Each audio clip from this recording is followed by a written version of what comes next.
Hoy vamos a considerar cosas muy importantes en la palabra, sobre todo en lo que a intercesión se refiere.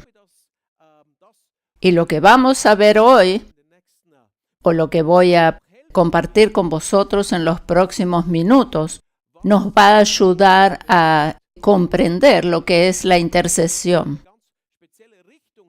Y hoy quiero ir en una dirección especial. Hace un cierto tiempo que estamos considerando el tema de reconocer a Jesús en los diferentes pasajes y personajes del Antiguo Testamento, observando las tipologías o simbolismos que hablan de él. Pero hoy más bien vamos a considerar algo del Nuevo Testamento y ver cómo Jesús está sentado a la diestra del Padre, representándonos a nosotros.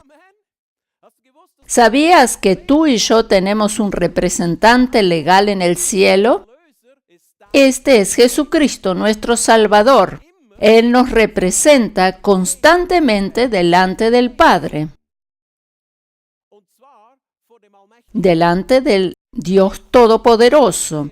No hay nada que se interponga entre nosotros y Dios, mucho menos nuestros errores o pecados, porque lo único que hay entre nosotros y Dios, el Padre, es nuestro representante, el Señor Jesucristo, quien es el Cordero inmolado.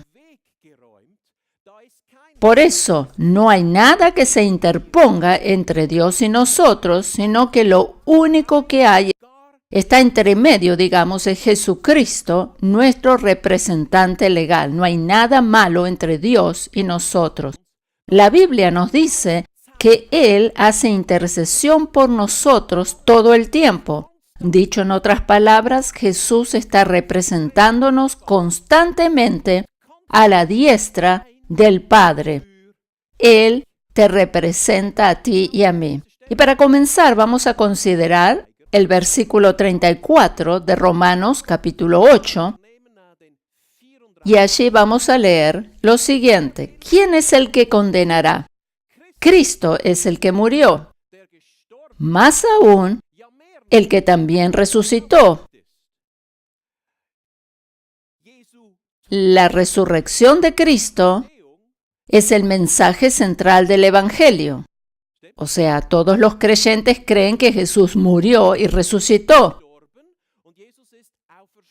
Eso lo creen todos los creyentes. Este es el mensaje central del Evangelio. La resurrección de Cristo, precisamente. Por eso, como dije, todos los creyentes creen esto.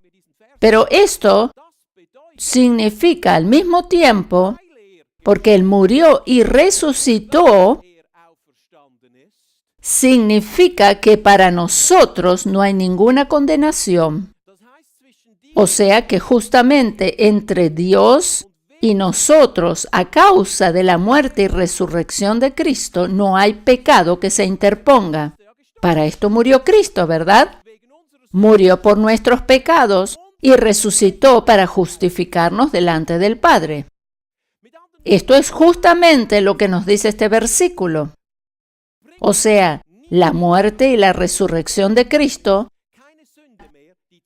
quita toda condenación de nosotros y también no hay pecado que se interponga entre nosotros y el Padre. Por eso este versículo pregunta esto, ¿quién es el que condenará? La carta a los Romanos no fue escrita a personas que están considerando hacerse cristianos, sino a creyentes ya convertidos. Esta carta, como dije, está escrita a los creyentes, a aquellos que ya son creyentes. Y Pablo aquí pregunta, ¿quién es el que condenará? No hay nadie que nos pueda condenar. Con eso nos está diciendo que no hay absolutamente nadie que lo pueda hacer. Y sí, aquí dice que el que además está a la diestra de Dios y el que también intercede por nosotros. Él está haciendo algo especial allí al lado del Padre. Aquí nos explica Pablo cuál es el trabajo que Jesús está haciendo. Y ahora vamos a considerar en detalle lo que es esa labor de representante e intercesor que Jesús hace por nosotros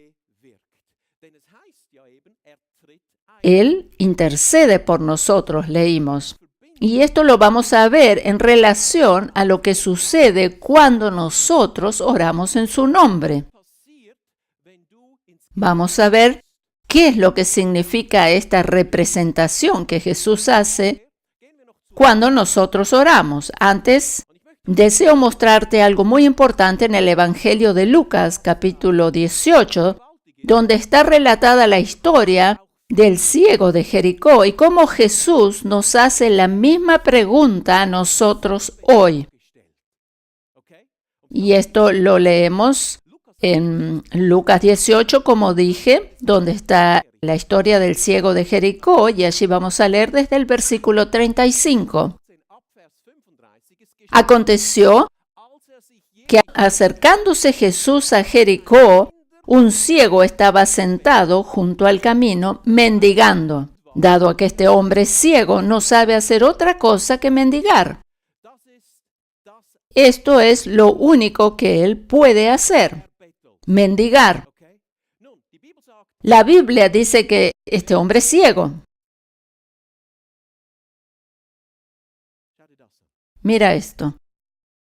La Biblia dice que nosotros, antes de llegar a Cristo, éramos también ciegos. Mientras tú estás en Cristo, o cuando tú estás en Cristo, tú comienzas a ver, porque Jesús abrió nuestros ojos en el momento que llegamos a Él. Nosotros, cuando llegamos a Cristo, cuando estamos en Cristo, o cada creyente que ha llegado a Cristo recibe la vista y sus ojos son abiertos, entonces los que ven no necesitan andar mendigando. Tú no tienes que mendigar nada de Dios, ni implorarle llorando que por favor haga algo en tu vida. Oh, Señor, haz esto o aquello, por favor. Esa no es manera. Los creyentes no son ni mendigos ni pordioseros. Los creyentes, como no son ni mendigos ni pordioseros, no tienen que estar mendigando o implorando una limosna de parte de Dios. Los creyentes no tienen que estar limosneando. Los creyentes, repito, no tienen que andar limosneando y lloriqueando y diciendo, Señor, por favor, dame esto o dame aquello, por lo cual estoy esperando hace tanto tiempo. Eso es limosnear. Nosotros no tenemos que hacer eso porque no somos ciegos, sino que recobramos la vista cuando llegamos a Jesús. Tenemos un camino mucho mejor. Y el camino es... Mira esto que te voy a mostrar. Muchos creyentes pretenden mover la mano de Dios por medio de lamentos y lloriqueos. Y esa actitud está basada en el propio esfuerzo humano. Los creyentes que piensan así también piensan que cuando Dios vea sus lágrimas se moverá para hacer algo en su favor, pero la palabra nos dice que Dios actúa cuando invocamos el nombre de Jesús. Por eso es importante que no vayamos a Dios el Padre como si fuésemos mendigos o pordioseros, sino con valentía reclamando lo que nos pertenece por derecho por medio de la obra de Cristo o que Cristo hizo en la cruz por nosotros. Vamos a seguir leyendo.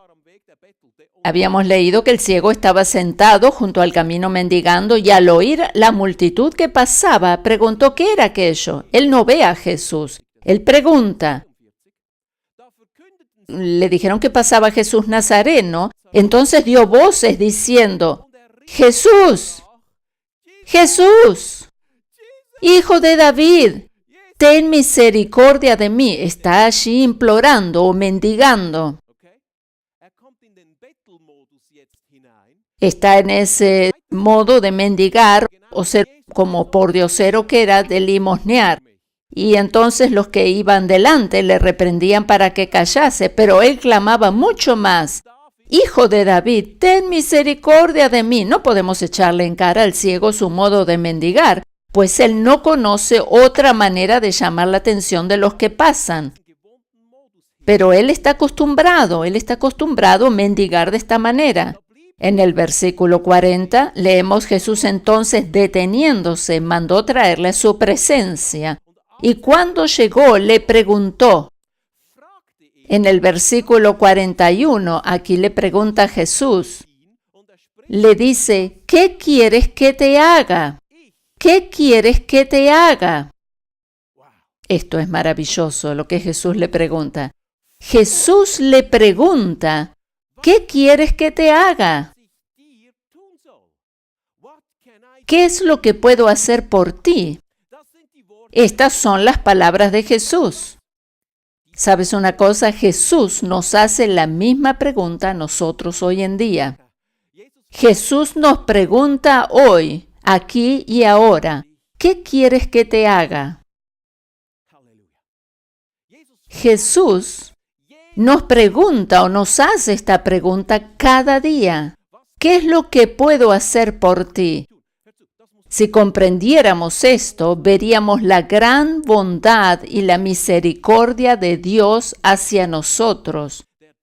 Cuando nos damos cuenta que Él nos pregunta esto, generalmente enfatizamos lo que nosotros podemos y queremos hacer para el Señor. Estamos llenos de programas, ideas, planes para hacer todo para el reino de Dios.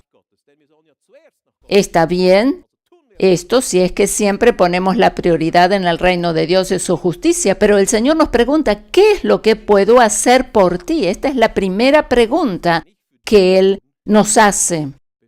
Tendríamos que escuchar primero su pregunta antes de preguntarnos qué es lo que nosotros podemos hacer por Él. Lo mismo es con el amor. Él nos amó primero, mucho antes que nosotros pudiéramos decirle cuánto le amamos.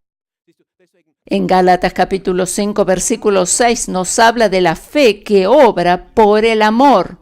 Esto quiere decir que nuestra prioridad no debería ser tratar de esforzarnos para mostrar nuestra fe en la forma en que amamos a los demás, sino que cuando sabemos cuánto Dios nos ama, la fe se manifiesta como resultado y amamos a los demás de forma completamente natural.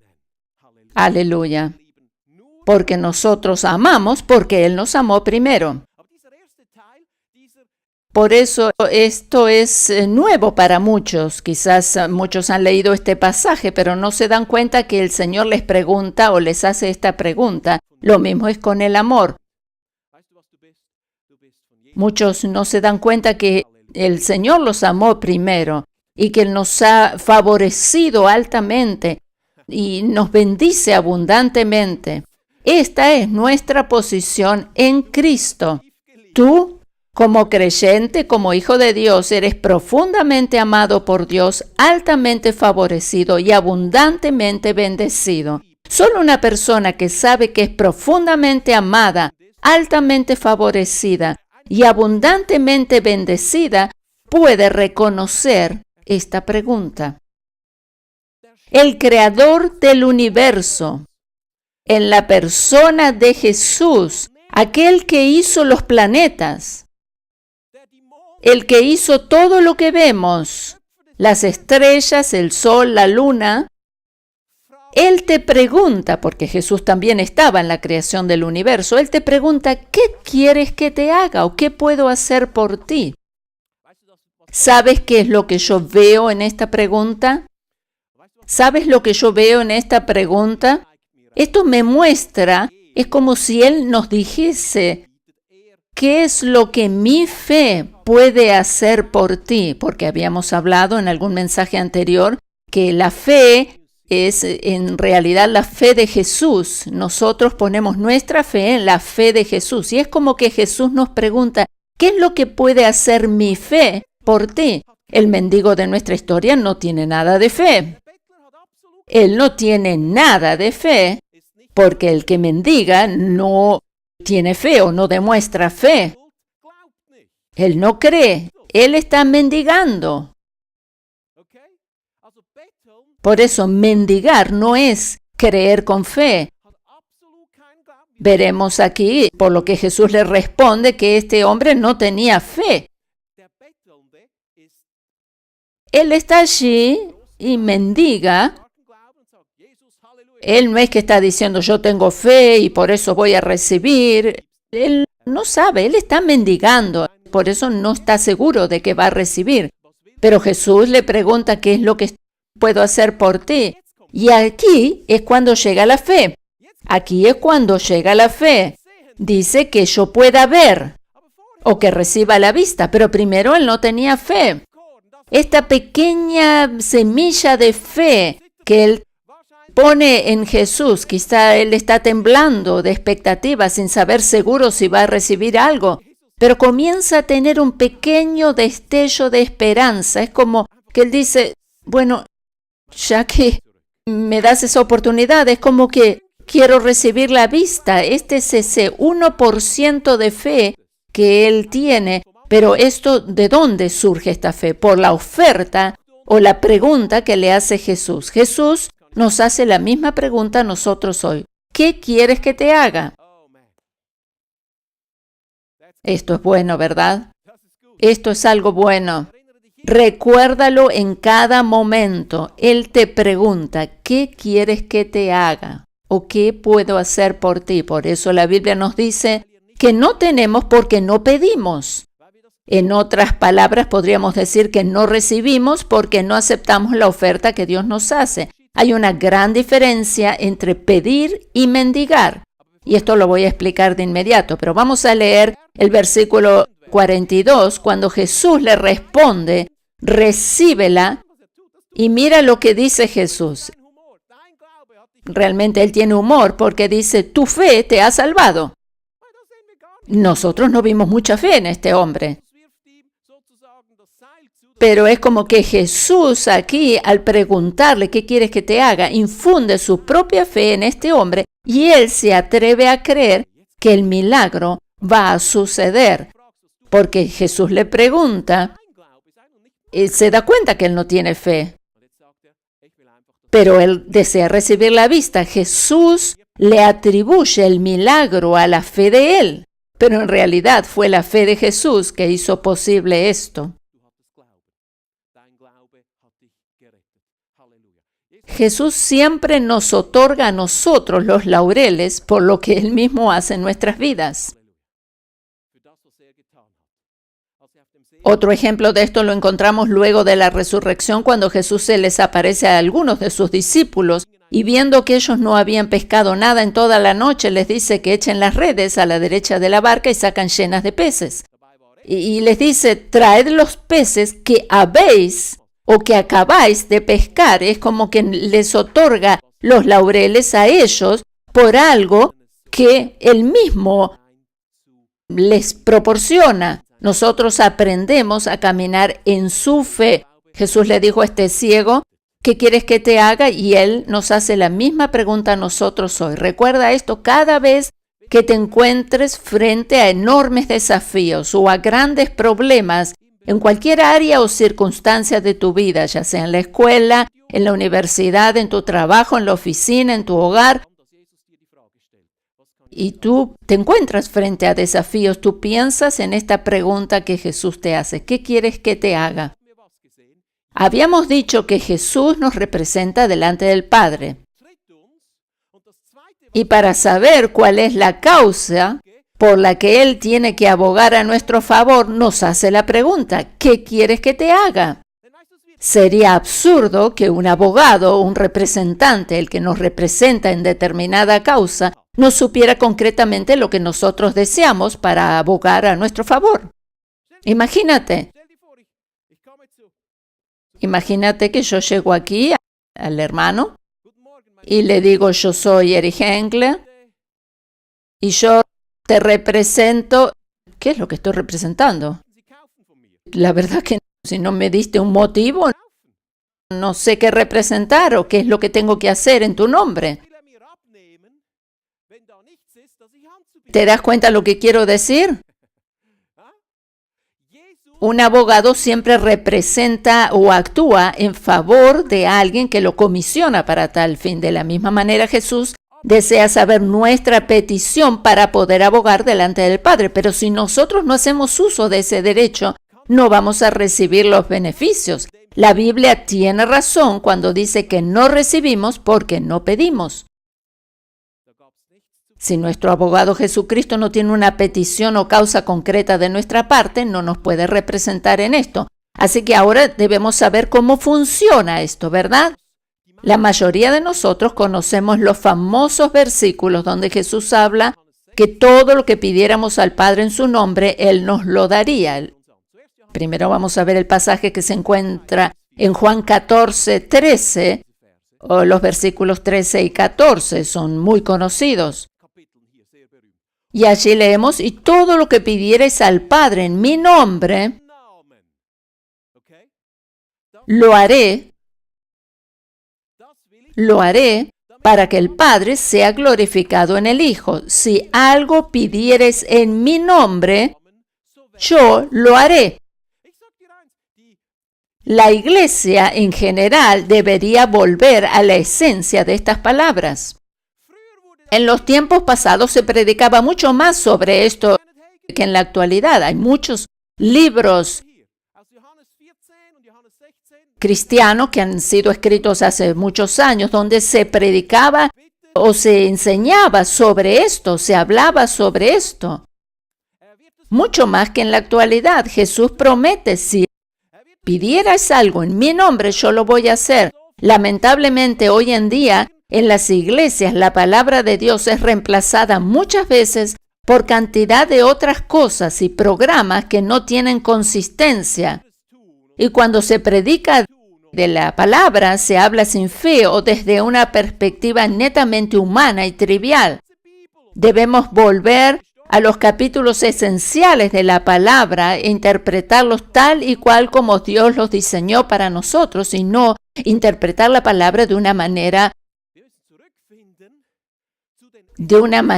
trivial.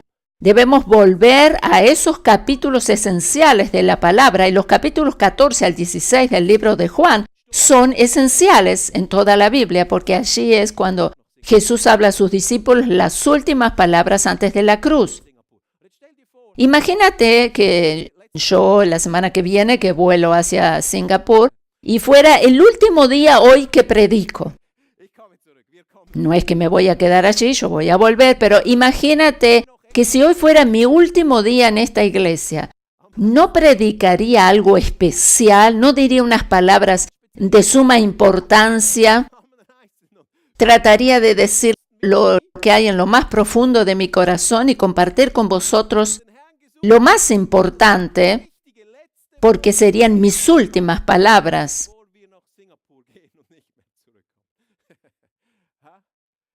Yo predicaría algo especial si supiera que es la última vez que predico aquí. Y así es lo que hizo Jesús. Jesús no habló de algo trivial o de algo pasajero, sino que las últimas palabras antes de la cruz eran muy especiales e importantes.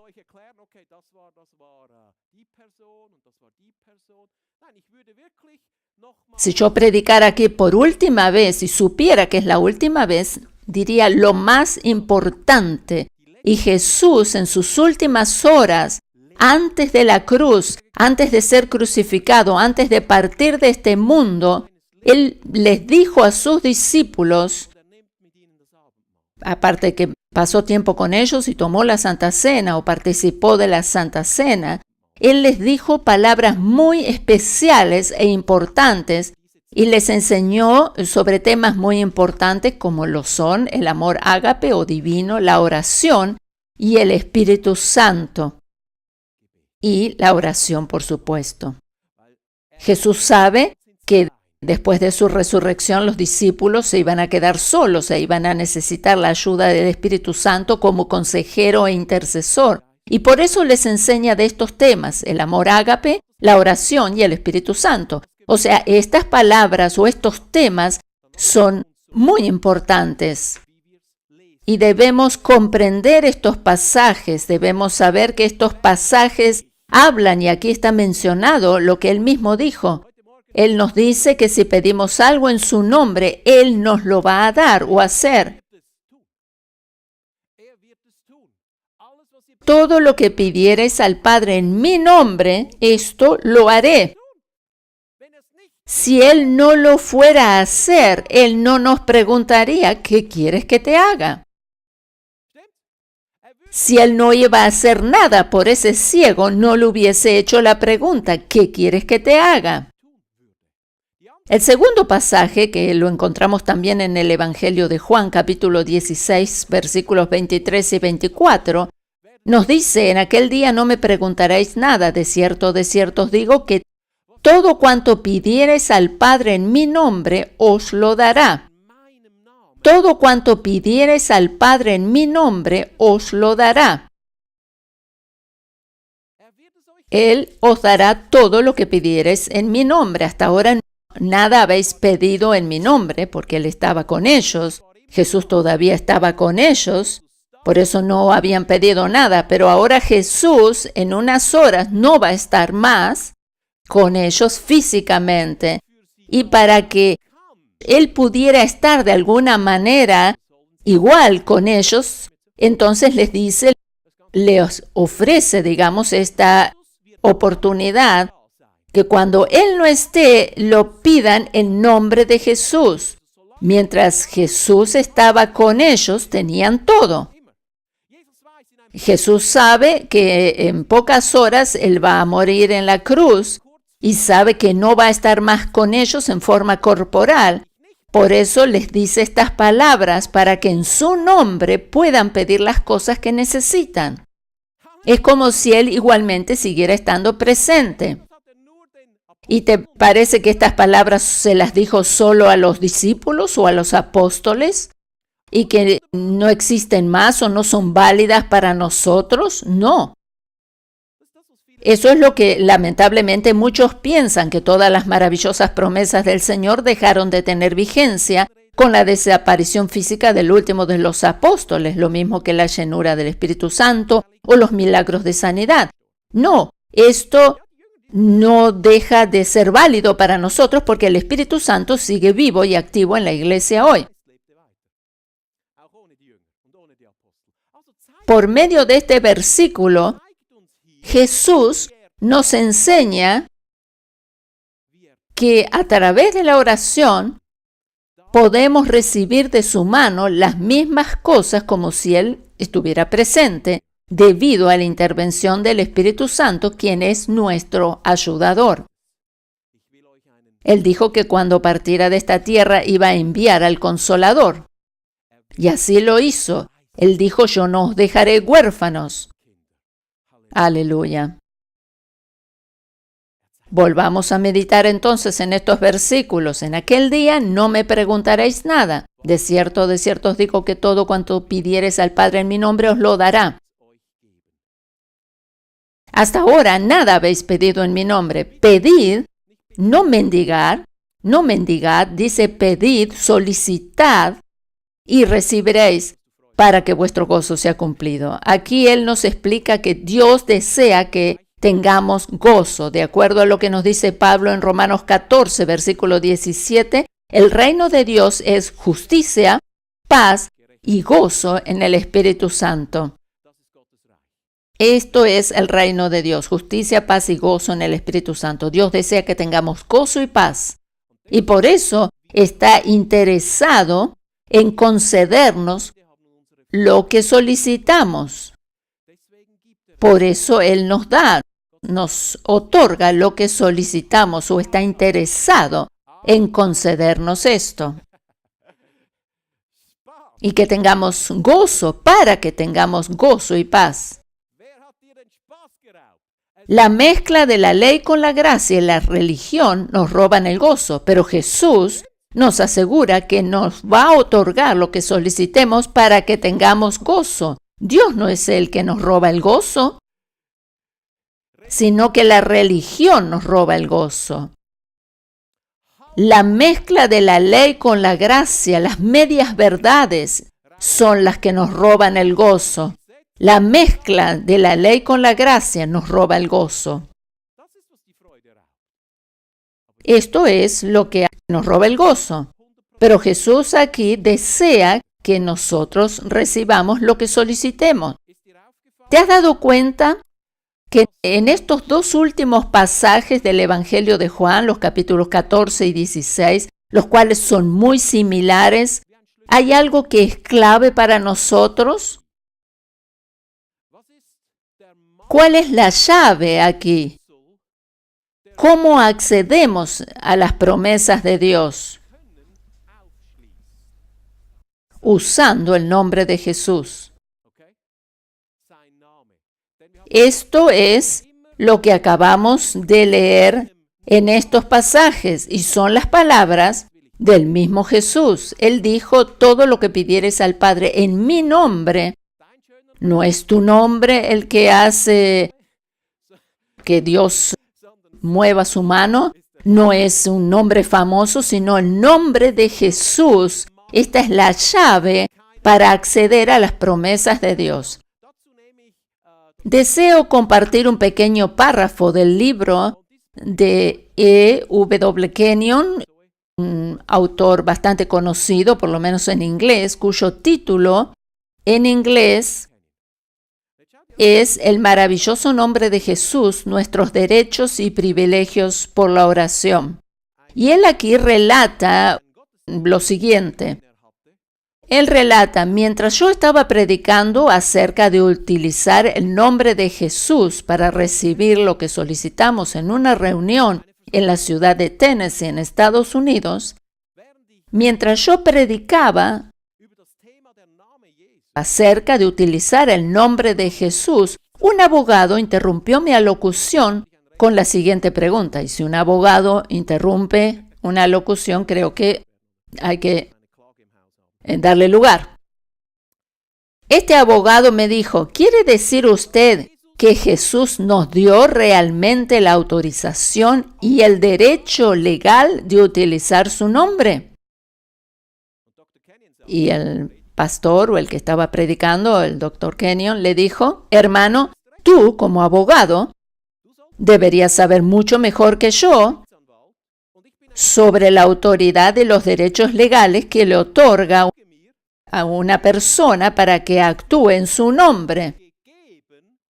Jesús nos dio esa autoridad, así que tú tienes que saber.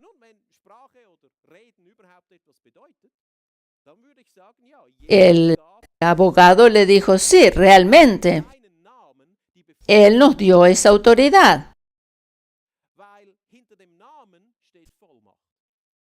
Porque en el nombre hay una autoridad. Justamente el nombre es lo que otorga autoridad. Esa posición es lo que otorga autoridad. Es como si el abogado está representando a la persona que le dio esa autorización. El mismo Kenyon luego relata que después de este incidente le motivó a profundizar mucho más su estudio sobre los derechos que tenemos para usar el nombre de Jesús, ya que el abogado le corroboró que era así. Los términos que Jesús mencionó de usar su nombre y que Él es nuestro representante delante del Padre son términos jurídicos. Él mismo se denomina al Espíritu Santo como abogado, intercesor. Estos son términos jurídicos.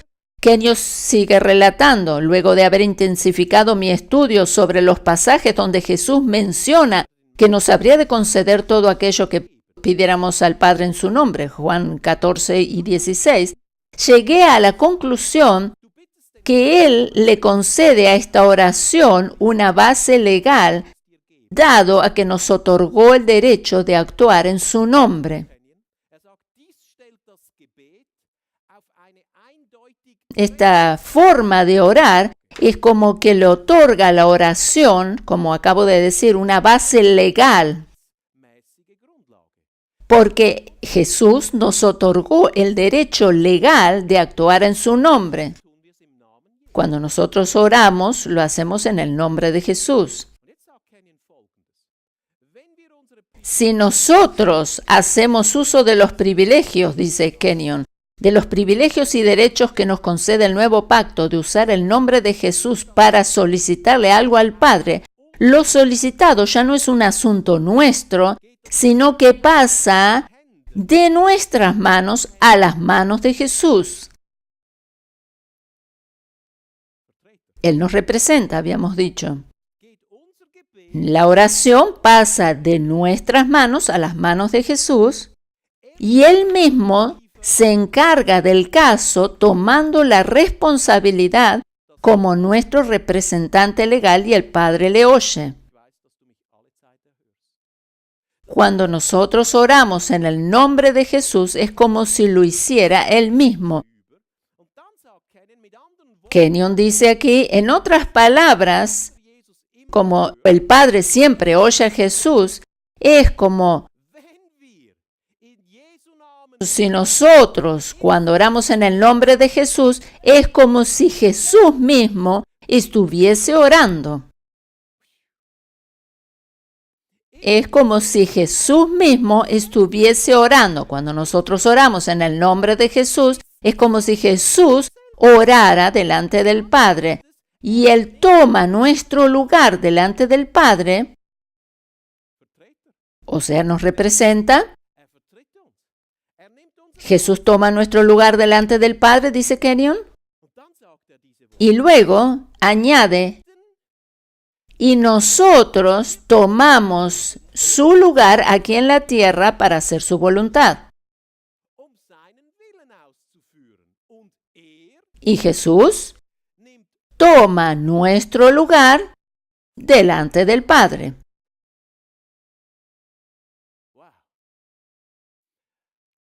Cuando nosotros oramos en el nombre de Jesús, es como si Jesús mismo orara directamente a la diestra del Padre.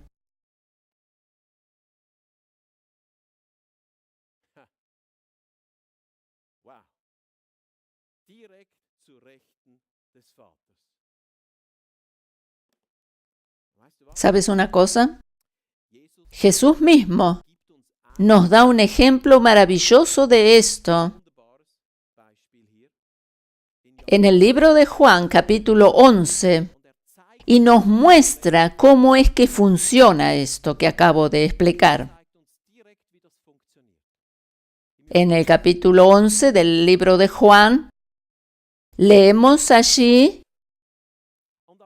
desde el versículo 39 lo siguiente. Dijo Jesús, quitad la piedra. Aquí vemos o sabemos que este pasaje habla de la muerte de Lázaro y él está en el sepulcro hace unos días. Sabemos que Jesús tenía una estrecha amistad con él y con sus hermanas. Y aquí vemos que después de la muerte de Lázaro, Jesús llega a la casa de Marta y María. Y Jesús llega después de la muerte de Lázaro, 4 días más tarde, y Marta le dice, Señor, hiede ya, porque es de 4 días. Jesús le dijo, ¿no te he dicho que si crees verás la gloria de Dios? Si tú crees, verás la gloria de Dios. Si tú crees, verás la gloria de Dios. ¿Recuerdas que en Marcos capítulo 11, versículo 24 dice que todo lo que pidiéramos en oración creyendo que lo recibiremos nos vendrá? Todo lo que pidiéramos en oración creyendo que lo recibiremos nos vendrá. Todo lo que pidierais en oración creyendo que lo recibiremos nos vendrá. Teniendo en cuenta lo que Jesús le dice a Marta, comprendemos cómo funciona la oración en su nombre. Aquí nos damos cuenta qué es lo que Él quería decir. ¿Qué es lo que quería decir cuando oramos en su nombre? Creer que recibimos lo que solicitamos tiene que ver con fe. En este relato nos damos cuenta que creer que recibimos lo que solicitamos tiene que ver con fe y tiene que ver con la gloria de Dios. Este pasaje habla de la fe y de la oración, porque la oración y la fe van de la mano. Cuando nosotros oramos en el nombre de Jesús, tiene que ver con fe. Por eso las palabras que Jesús le dice a Marta, no te he dicho que si crees verás la gloria de Dios, tiene que ver con fe. Este pasaje no nos habla demasiado de la fe de Marta. Aquí no leemos que Marta tuvo fe, no nos explica nada este pasaje. Pero lo interesante es que podemos ver lo que hace Jesús y cómo Él toma su lugar delante del Padre. Esto es precisamente lo que Él hace cuando oramos en su nombre. Ponemos nuestras oraciones en sus manos y Él ora delante del Padre. Seguimos leyendo el pasaje en el versículo 41.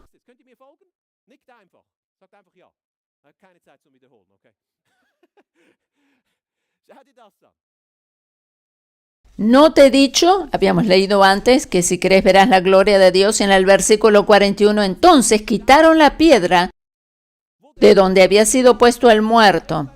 Antes que suceda un milagro, debemos remover la piedra del legalismo de nuestro corazón para que la fe pueda tener lugar. Y Jesús, después que removieron la piedra, alzando los ojos a lo alto, dijo las siguientes palabras. ¿Qué es lo que Él hace aquí? No hace otra cosa más que orar y agradecer al Padre. Él levanta los ojos a lo alto y dice, Padre, gracias te doy por haberme oído. Yo sabía que siempre me oyes. Esto es lo que acabamos de leer en el libro de Kenyon. O lo que mencionaba, lo que comentaba Kenyon. Es como que Jesús toma la oración en sus manos y Él ora delante del Padre y agradece al Padre. Y Él le solicita al Padre esto. ¿Qué es lo que hace el representante, un representante? ¿Qué es lo que hace Jesús? Él nos representa, Él ora delante del Padre como nuestro representante. Él ora, Él agradece. ¿Has visto alguna vez la oración desde esta perspectiva? Jesús desea que sepamos que cuando oramos en su nombre, Él nos representa delante del Padre. Él ora, Él dice, Padre, te agradezco que tú me has oído. Yo sabía que siempre me oyes, pero lo dije por causa de la multitud que está alrededor para que crean que tú me has enviado. Jesús desea que sepamos que cuando oramos en su nombre, Él nos representa delante del Padre. Es como si nosotros mismos estuviéramos delante del Padre solicitando algo. En el versículo 43 dice, habiendo dicho esto, clamó a gran voz, Lázaro, ven fuera. Ya es tarde y a esta hora tendrías que estar vestido y despierto. Esto lo digo como una broma. Pero él llama a Lázaro fuera de la tumba y dice, quitarle las vendas y desatarle y dejarle, y las ataduras del legalismo y de la condenación deben ser quitadas para que las personas puedan levantarse en el poder de la resurrección. Jesús ora, le agradece al Padre, le presenta la solicitud, él alaba al Padre, él sabe que es escuchado por el Padre y luego llama en existencia lo que todavía no es visible. Él mismo te muestra cómo es la oración de fe. De esta manera sucede cuando oramos en su nombre. Él toma nuestra oración y la lleva de nuestras manos delante del Padre. Nosotros ponemos nuestra oración en las manos de Jesús. Este es el secreto de orar en el nombre de Jesús.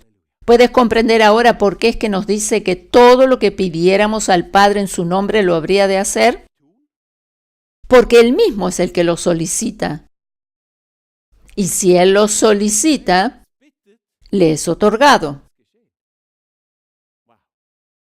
La clave es orar en su nombre, solicitando las promesas que nos fueran dadas. Por ejemplo, la sanidad o lo que fuera que Dios nos prometió. Los problemas que se presentan delante de nosotros como murallas invencibles, a estos debemos ordenarles que desaparezcan. Pero las promesas las solicitamos en el nombre de Jesús. O sea, las promesas las solicitamos en el nombre de Jesús y a los problemas o a los desafíos les ordenamos que se acomoden. Por eso dice el que le dijera a este monte, quítate y échate a la mar, sucederá. Por eso a los problemas les hablamos, les ordenamos, pero a las promesas las solicitamos en el nombre de Jesús. Es aquello que el Padre nos prometió o que nos corresponde por derecho legal. El orar de esta manera nos hace quitar la costumbre de mendigar. ¿Por qué hay creyentes que se lo pasan mendigando y lamentando como medio para conseguir algo de parte de Dios? Porque no tienen revelación sobre el significado de orar en el nombre de Jesús. Ellos no comprenden que es Jesús quien nos representa delante del Padre como nuestro abogado. Si ellos comprendieran esta verdad, dejarían de usar ese método de solicitar el favor de Dios con importunidad y hasta con humillación.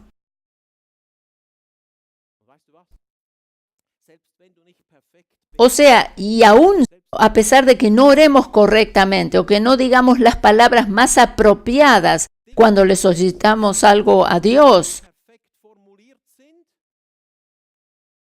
aún a pesar de que no oremos correctamente o que no formulemos las frases correctas o las palabras más apropiadas, a veces pensamos tenemos que decir esto y aquello y solo de esta forma funciona. No, aún a pesar de esto, Jesús toma la oración. Él se encarga de transmitir esta solicitud delante del Padre y Él lo hace de la manera más apropiada.